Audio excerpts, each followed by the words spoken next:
semi-solid dosage form. So in the today's session, we are going to discuss the another chapter, that is the semi-solid dosage form. So this is the disclaimer for all the viewers. Let us see the content which we are going to discuss in the chapter semi-solid dosage form. Here we are going to discuss all the definitions, then detail the classification of semi-solid dosage forms, then the mechanisms and factors influencing dermal penetration of drug, then excipients used in a semi-solid dosage form, then preparation of ointments, pastes, creams and gels, and finally the evaluation of semi-solid dosage form. Moving towards the learning objectives, I have set the 7 learning objectives. Look at the slide. So upon completion of this chapter, you will be able to define and classify semi-solid dosage form. This is the first learning objective which I have set. You will be able to write advantages and disadvantages of semi-solid dosage form. Then you will be able to define ointment, pastes, creams and gels. You will be able to describe mechanisms and factors influencing dermal penetration of drug. You will be able to formulate ointments, pastes, creams and gels. You will be able to prepare ointments, pastes, creams and gel. And the final learning objective, that is you will be able to evaluate the semi-solid dosage form. So these are the learning objectives which I have set for the chapter semi-solid dosage form. So moving towards the introduction to the semi-solid dosage form. So look at the slide along with the figure. The very first one, the question in mind, what is mean by the semi-solid dosage form? As all of you are aware about, it is having the semi-solid consistency. So these are the semi-solid preparation in which the drug is dissolved or dispersed in a suitable base intended for external use to produce systemic or the local effect. Generally, the semi-solid preparations, these are used to get the local effect. These are not designed to get the systemic effect. Generally, the semi-solid dosage forms are not used for the systemic effect. Later on, we will see the difference between systemic effect and the local effect. Traditionally, these are used for the topical disorders, isn't it? For example, skin infection, for example, ophthalmic infection, eye infection. Majority of semi-solids are applied onto the skin. So whatever the majority of the topical preparations which are available in the market, generally these preparations are applied onto the skin. Also used for the nasal, ophthalmic, buccal, rectal and vaginal diseases which are to be instilled or inserted into the body cavities. So these are also used for the nasal. Apart from skin, these are also used for the nasal, ophthalmic, buccal, rectal and the vaginal diseases. So the drugs like antibacterials, antifungals, antivirals, antipruritic, local anesthetic like a lidocaine, then anti-inflammatory, analgesic, keratolytics like a salicylic acid, astringents like zinc oxide, and the mydriatic agents are incorporated into the semi-solid dosage form. Okay. Also, these semi-solid dosage forms are having certain non-therapeutic use, like it is used as a protective, or it is used for the lubrication, or it may be used as a cosmetic depending on the type and nature of the formulation. Right. Let us move towards the what is mean by the local effect and what is mean by the systemic effect. Right. Look at the figure.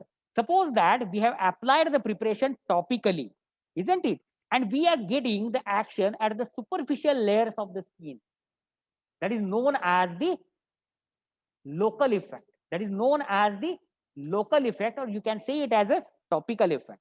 And the systemic effect, when we are applying the formulation topically on the skin, whatever the medicament is there, it is going to be absorbed and reached into the systemic circulation, and furthermore we are getting the action of the drug. In such cases, it is said to be the systemic effect. So the drug crosses the superficial layers and reaches to systemic circulation and shows the pharmacological action that is known as the systemic effect. Do you got the point? So moving towards the concept of topical and transdermal in detail. Now you are aware about that the what is mean by the local effect and what is mean by the systemic effect, right?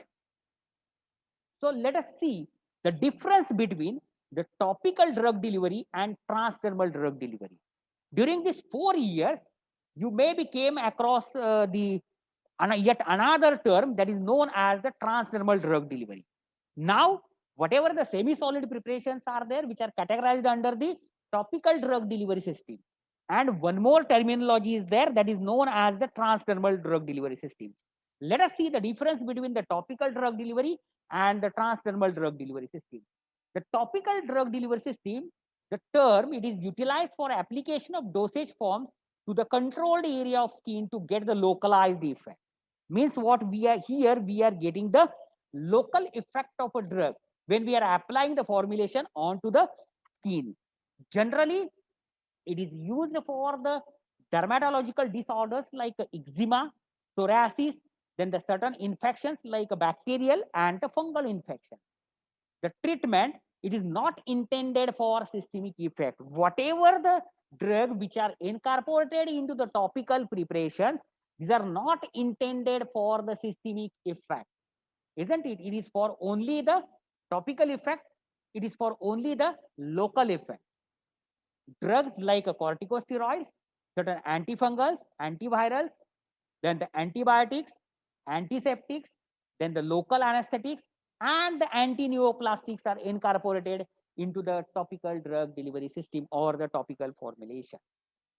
And these are available as a solution, emulsion, powders, creams, pastes, gels, ointment, and lotion, isn't it? Here in this chapter, we are going to discuss only the semi-solid dosage forms like a cream, paste, gels, ointments, isn't it? As these topical preparations are used as a protective, then the absorbents, emollients, and the cleansing agent. And furthermore, depending on the type and nature of the active medicament, it will elicit its pharmacological action. Moving towards the transdermal drug delivery system. Before that, just look at the figure. Say, for example, this is a topical formulation and this is a transdermal patch. Here we have applied the topical formulation, say, for example, cream, ointment, or gel. So, whatever the drug is there, it is going to be reached into the superficial layers of the skin and it will elicit its action. While in the case of transdermal patch, whatever the API is there, it reaches, it is going to cross the skin barrier and it reaches into the systemic circulation. And furthermore, it elicits its pharmacological action. So here, in the case of transdermal drug delivery system, it involves drug diffusion through distinct layers of the skin into the systemic or blood circulation to provoke therapeutic effect. Transdermal patch of, for example, transdermal patch of clonidine, which is used for the hypertension, and the nitroglycerin, which is used for the angina pectoris. The drugs which are formulated as a transdermal drug delivery system, like scopolamine, nitroglycerin, clonidine, diclofenac, indomethacin, nicotine, estradiol, and testosterone.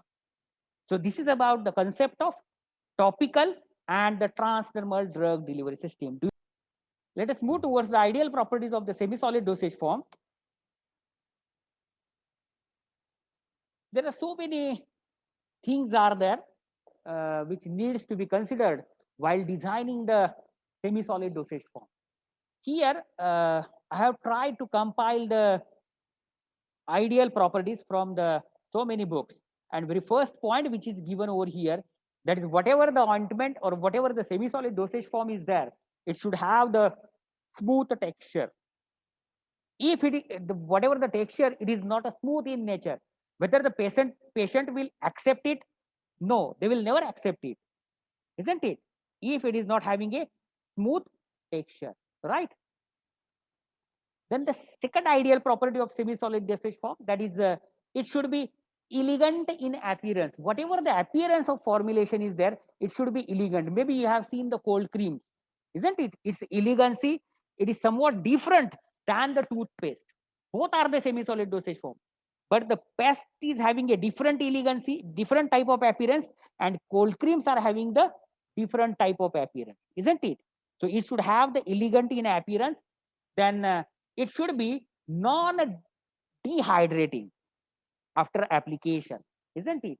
If it is going to be dehydrate the surface of skin, it is not acceptable. Then it should be non-gritty, and it should be non-greasy and non-staining after application.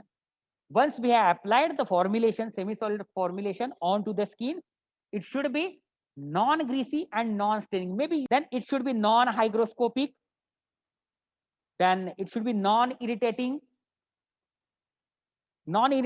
to the skin, because there are some bases are there, some solvents which we are using in the formulation, they are going to irritate the skin surface. Then it should not alter the skin functions. The skin functioning, it should be easily miscible with the skin secretion. Then and then only it is going to be stayed onto the skin. Then it should show the low sensitizing effect to the skin. It should not produce the hypersensitivity reactions onto the skin. It should be easily applicable. It should, furthermore, it should release the drug easily, and it should possess the high aqueous washability, as these semi-solid dosage forms are greasy in nature, isn't it? So whatever the, sometimes they are greasy in nature. So whatever the semi-solid formulations are there, it should be easily washable. So these are the ideal properties. That is, whatever semi-solid formulations are there, it should have the smooth texture, elegant in appearance, non-dehydrating, non-gritty, non-greasy and non-staining, non-hygroscopic, non-irritating. It should not alter the skin functioning, easily miscible with skin secretion, low sensitizing effect, then easily applicable, easily release the drug, and possess high aqueous washability. Let us move towards the advantages and disadvantages of the semi-solid dosage form. There are so many advantages are there for the semi-solid dosage form, and very first one, that is, it is going to avoid the first pass metabolism. As we are applying the formulation onto the skin, so definitely the first pass effect, it is going to be avoided. Then the semi-solid formulation, it is possible to get the local as well as the site specific action of the drug. Only affected area, if we are applying the things on the affected area, so it is a site specific. There is no need to give the drug by oral route of administration, because if the drug is given by the oral route of administration, it is going to be reached into the systemic circulation, it is going to be distributed all over the body, and then it reaches to the specific site, for example, skin. And it is convenient to use in unconscious patient. If the patient is unconscious, it is possible to use it conveniently. Then it becomes very easy to terminate therapy. Suppose that if we have given the drug by intravenous route, whether it is possible to terminate the therapy, whether it is possible to withdraw the dosage from the body, drug from the body, no, not at all. But if the drug applied topically, it becomes very easy to terminate the therapy by washing the dosage form. Then it is more stable than the liquid dosage form, as the liquid dosage forms are unstable than the semi-solid dosage form. That is, the semi-solid dosage forms are more stable than the liquid dosage form. Then the probability of side effects are low, because we are applying the formulation at a specific site. Very low quantity of drug, it reaches into the systemic circulation, and thereby there is a reduction in the side effect. Then it is suitable for drug degraded in the gastrointestinal tract, as in the more than 60% of cases, the drugs are given by the oral route of administration. And in the GIT, there are so many enzymes are present at a different pH, they are going to degrade the drug. As here in the case of semi-solid formulation, these are applied externally, So whatever the GID degradation is there, it is going to be reduced. Then it is easy to handle as compared to liquid, because the liquids generally filled into the plastic container or the glass container, isn't it? And it becomes very difficult to handle the liquid preparation. So whatever the semi-solid preparations are there, they are easy to handle.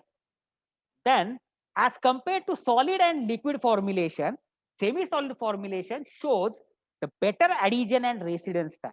So what is the adhesion and what is the residence? Residence means for how much time the formulation it is going to be resided on the skin. Semi-solid formulation shows the better adhesion and the residence than the liquid and the solid formulation. It is more resistant to microbial contamination than the liquids. As liquid formulations, they are liquid in nature and they are prone to microbial growth. They are very prone to the microbial growth. But in the case of semi-solid formulation, they are resistant to the microbial growth as well as the microbial contamination. Easy to treat the dermal conditions by using the semi-solid formulation. Easy to manufacture. Manufacturing means it is something related with the preparation. Easy to transport than the liquids, and it is used for bitter testing drug. If the drug is having a bitter test, it is not possible to give it by the oral route of administration, and in such cases we can use the topical drug delivery system. That is we can formulate it as a semi-solid dosage form, right? So these are the few advantages of the semi-solid dosage form. Let us move towards the disadvantages of the semi-solid dosage form. As now we have discussed the advantages of the semi-solid dosage form, moving towards the disadvantages, it may cause the skin staining. As I have already I have given you the example of the staining ointment. There are few ointments are there, they are going to stain. So there may be the chances of the staining. Then second one, that is a cosmetically less aesthetic. For example, ointment. Ointments are not acceptable cosmetically. Creams are acceptable, but the ointment preparations are not acceptable. Then semi-solid formulations are bulky to handle than the solids. Yes, solid dosage form, it is a unit solid, so it becomes very easy to handle. But in the case of semi-solid dosage form, as compared to solid, it's difficult to handle. It is less stable than the solid dosage form. Solid dosage form, it is completely in a dry state, isn't it? It doesn't contain any moisture or any liquid in it. So the stability of the solid dosage form, it is more than the semi-solid dosage form. It may cause the irritation when applied to skin. As already we have discussed previously, it may be allergic to the some patient. In some patients, the formulation it is not suitable, and there may be the chances of allergy due to that specific formulation or specific ingredient. It is not possible to apply the unit dose. In case of solid dosage form, it is possible to take the unit amount of drug. But in the case of the semi-solid dosage form, whether it is possible to apply the unit amount of drug onto the skin, because it is supplied in the bulk container. The last one, as an application with a fingertip, may contaminate the product. If the fingertip is contaminated, it is going to contaminate the whole product. These are the few disadvantages of the semi-solid dosage form. So we have finished here the disadvantages. Let us move towards the classification of semi-solid dosage form. So the semi-solid dosage forms are furthermore classified into the or classified according to presence of medicine, then the type of formulation, then site of action, then type of base and method of preparation, right? So the first one, that is the presence of medicine. Furthermore, it is classified as a medicated semi-solid dosage form and non-medicated semi-solid dosage form. According to formulation, the semi-solid dosage forms are classified as ointment, creams, pastes, gels, and poultices. According to site of action, the semi-solid dosage forms are classified as epidermic, endodermic, and didermic.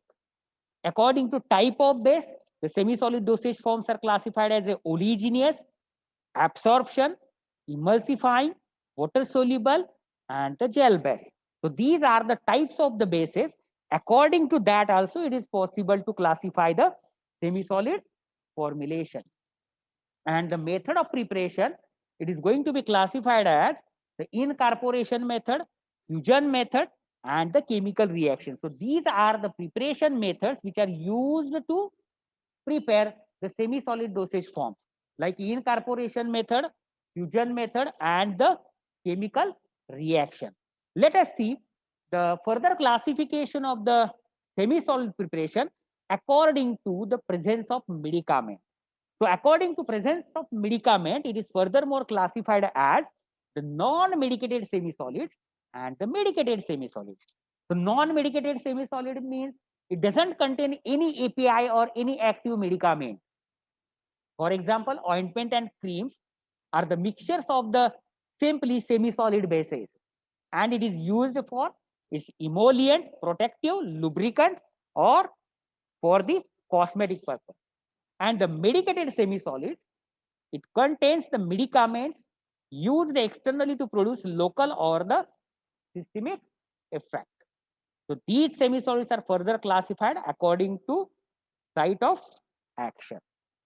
So the medicated semi-solids are furthermore classified according to the site of action. So let us see how to classify the semi-solid preparation according to site of action, which is moreover related with the ointment, that is epidermic ointments, endodermic ointments, and the didermic ointment.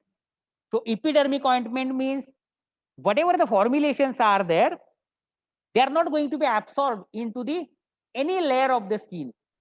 It is going to elicit its pharmacological action at the surface, that is known as the epidermic ointment. So these preparations not penetrated into the skin and use the local effect at the site of application and used to produce emollient, moisturizing, cleansing, protective, deodorant, antimicrobial, and so on. Isn't it? So these are the effects which we are getting for the epidermic ointment. So completely you can see it as, or simply you can see it as a for topical action. Just we have to apply. So whatever the things are there at a superficial level, it is going to elicit its therapeutic effect. In the case of endodermic ointment, it contains the medicament that are penetrated into the layers of epidermis. So it reaches to the up to epidermal layer, but not through the skin. It is not going to be absorbed into the systemic circulation. That is known as the endodermic ointments. They are partially absorbed and acts as emollient, stimulants, and the local irritants. And the last one, that is a didermic ointments. These are designed to release the medicament that pass through the skin. It is going to cross the various skin barriers and reaches to the systemic circulation. That is known as the didermic ointment. And they are going to produce the systemic effects like a transdermal drug delivery system. Do you got the point? So in this way, according to site of action, the ointments are furthermore classified as a epidermic ointment, endodermic ointment, and the didermic ointment. Let us move towards the classification of semi-solid, which is more specific related to the ointment according to therapeutic use. So according to therapeutic use, the ointments are classified according to their therapeutic use as a antibiotic ointment, antifungal ointment, anti-inflammatory ointment, antipruritic ointment, astringent ointment, anti-eczematic ointment, keratolytic ointment, counter-irritant ointment, anti-dandruff ointment, psoriatic ointment, parasiticide ointment, and protective ointment. As all of you should be aware about the meaning of all these terms. The very first one, that is the antibiotic ointment.